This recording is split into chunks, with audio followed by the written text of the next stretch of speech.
Please welcome the President of the United States.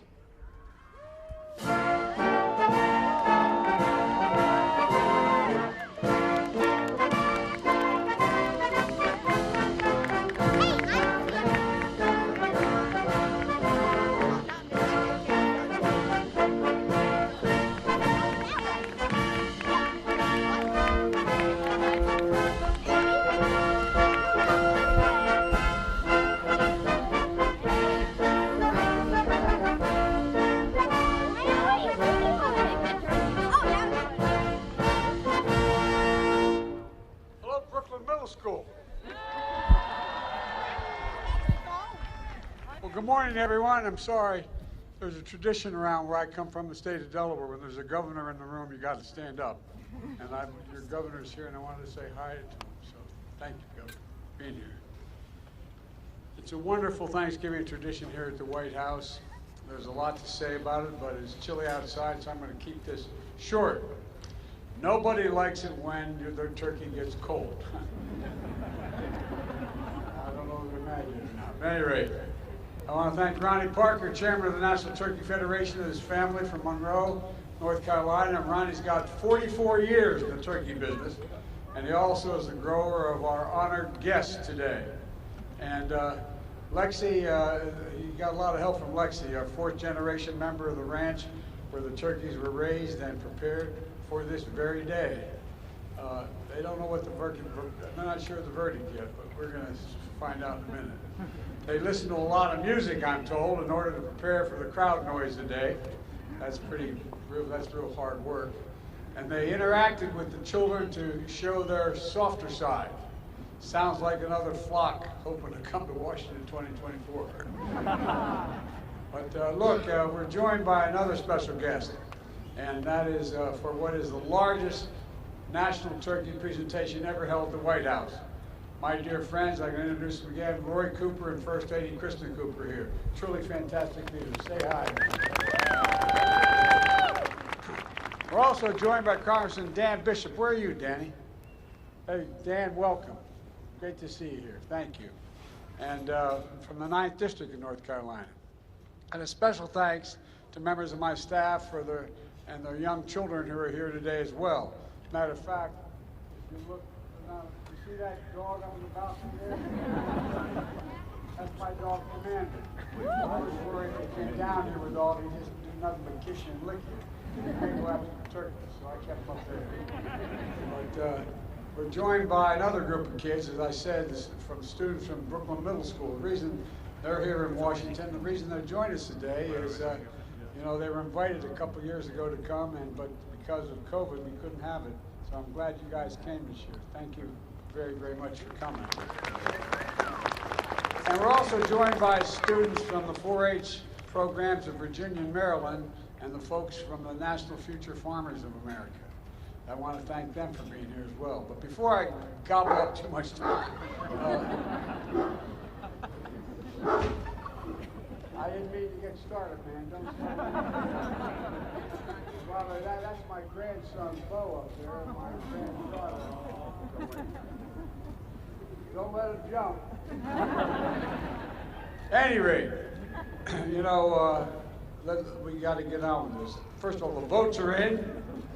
They've been counted and verified. There's no ballot stuffing. There's no foul play. The only red wave this season is going to be a German Shepherd Commander knocks over the cranberry sauce on our table. That will cause.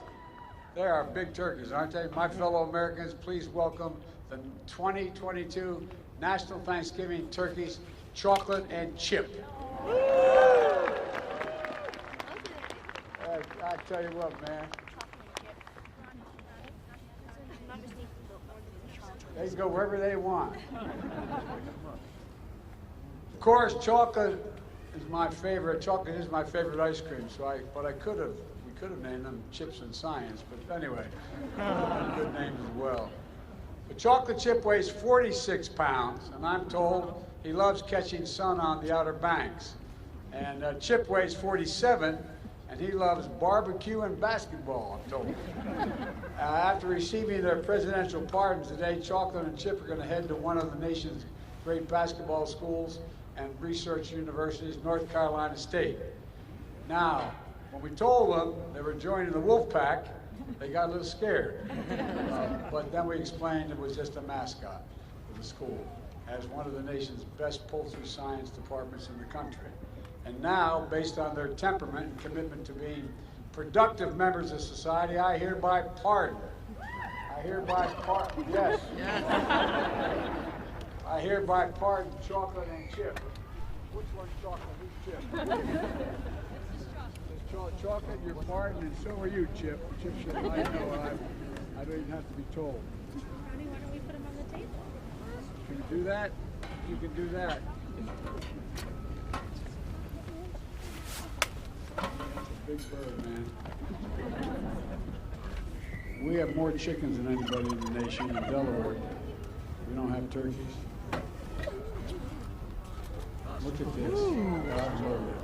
Now, this is Chocolate, right? Chocolate, you are pardoned. You are pardoned. So you had to tell me that? Hi, Chocolate. Yeah, you are. Yeah. I'm serious. He said, I don't know, man. You didn't have to pardon me. I knew I was pardoned. At any rate, thank you both very, very much. Thank you very much. Appreciate it. How many turkeys you got down there? I'm grateful. God love you. 9.5 million turkeys. I tell you what, that's like some of the countries I've been to. Anyway, you want to talk? Look, folks, in all seriousness, let me close with this. We can't forget the reason for Thanksgiving in the first place. Pilgrims thought it was pretty important in tough times to come together and thank God, grateful for what we have. That's what the Thanksgiving tradition is all about, being grateful for what we have. And grateful for fellow Americans who we may never meet, but who are grateful. There you go. They're grateful. And think about the scientists and researchers, doctors and nurses keeping us safe through the pandemic. 2 years ago, we couldn't even safely have Thanksgiving with large family gatherings. Now we can. That's progress, and let's keep it going. We have new COVID vaccine updates to deal with new variants to protect you and your loved ones. So get it today. Get your flu shots as well. This winter can be much happier than recent holiday seasons, but you have to do your part. Please visit vaccines.gov. Decide what you're going to do. We're also grateful for frontline workers and keeping essential services going and growing and providing food on our tables.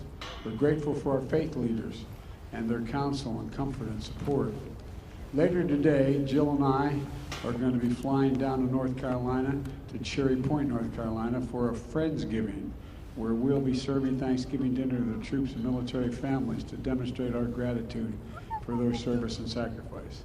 And so many of those families are missing someone at their table today, like our family. So many military folks that we have lost. And so it's just really it's important to keep them in our hearts, those who've lost so much and those who are going to have an empty seat at their table this Thanksgiving. This is a special time, and it's the greatest nation on earth, so let's be grateful. Scripture says, let us rejoice always, pray continually, and give thanks in all circumstances.